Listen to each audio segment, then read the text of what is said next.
Work ചെയ്ത ഒരു document print എടുക്കേണ്ട ആവശ്യമുണ്ടാവും. തീർച്ചയായിട്ടും അത്തരം സന്ദർഭങ്ങളിൽ പ്രിൻറ്റിന് പുറപ്പെടുന്നതിന് മുമ്പ് ഒരു പ്രിവ്യൂ ശ്രദ്ധിക്കുന്നത് വളരെ ഉപകാരം ഉണ്ടാവും. പ്രിവ്യൂ കാണാനായിട്ട് നമ്മൾ വർക്ക് ചെയ്തുകൊണ്ടിരിക്കുന്ന ഡോക്യുമെൻറ്റിൻ്റെ പ്രിവ്യൂ കാണാനായിട്ട് കീബോർഡിൽ കൺട്രോൾ F2 പ്രസ് ചെയ്ത് കഴിഞ്ഞാൽ പ്രിവ്യൂ നമുക്ക് ലഭിക്കുന്നതാണ്. ഇതിനായിട്ട് ഞാൻ കൺട്രോൾ അമർത്തി പിടിച്ചുകൊണ്ട് F2 പ്രസ് ചെയ്യുന്നു. ഇവിടെ നമുക്ക് ഈ കാണുന്ന ഭാഗത്തായിട്ട് ഡോക്യുമെൻ്റ് പ്രിൻ്റ് ചെയ്ത് വരുന്ന രീതി കാണാനായിട്ട് സാധിക്കും. ഇത് നോർമലി ഒരു ചെറിയ രൂപമാണ് കാണുന്നത്. ഇതിൻ്റെ വലിയ രൂപം കാണാനായിട്ട് ഈ സൂം ബട്ടൺ ഉപയോഗപ്പെടുത്താവുന്നതാണ്. അതല്ല എന്നുണ്ടെങ്കിൽ നമുക്കിവിടെ ഈ ഡ്രാഗ് ചെയ്തുകൊണ്ട് ഇങ്ങനെ ഡ്രാഗ് ചെയ്ത് 100-ലിടാം, അല്ലെങ്കിൽ ഇവിടെ പ്ലസ് പ്ലസ് പ്ലസ് കാണിച്ചുകൊണ്ട് വലുതാക്കാം.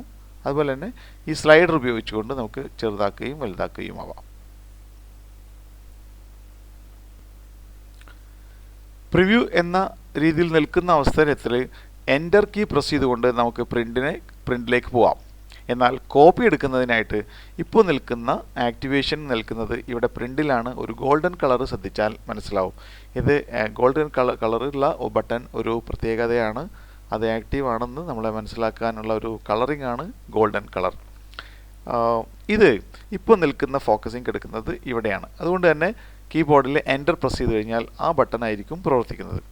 നമുക്ക് കോപ്പിയാണ് ആവശ്യമെങ്കിൽ ഒരു ടാബ് പ്രസ് ചെയ്യുക.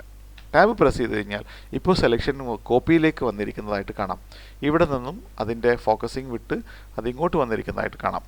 ഈ അവസരത്തിൽ കോപ്പി വർദ്ധിപ്പിക്കാനായിട്ട് കീബോർഡിൽ ഏരോ കീസ് ഉപയോഗിക്കാം. അപ്പ് ഏരോ ഉപയോഗിക്കുമ്പോൾ ഓരോ കോപ്പി കൂടുതലായിട്ടും ഡൗൺ ഏരോ ഉപയോഗിച്ചുകൊണ്ട് നമുക്ക് കോപ്പി കുറച്ചും വരാൻ പറ്റും. ഏറ്റവും കുറഞ്ഞത് ഒരു കോപ്പി.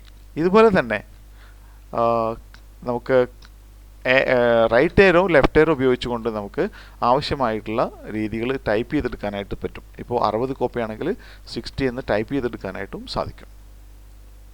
ഇനി മറ്റ് സെറ്റിങ്ങുകളിലേക്ക് പോകാനായിട്ട് ടാബ് പ്രസ് ചെയ്തുകൊണ്ട് നമുക്ക് ഓരോ സെറ്റിങ്ങുകളിലൂടെയും പോകാനായിട്ട് പറ്റും. തിരിച്ചു പോകാനായിട്ട് ഷിഫ്റ്റ് ടാബ് പ്രസ് ചെയ്തുകൊണ്ട് നമുക്ക് ടാബ് ഓർഡറിൻ്റെ റിവേഴ്സ് ടാബ് ഓർഡറിൽ പോയിട്ട് വർക്ക് ചെയ്യാനായിട്ട് സാധിക്കും.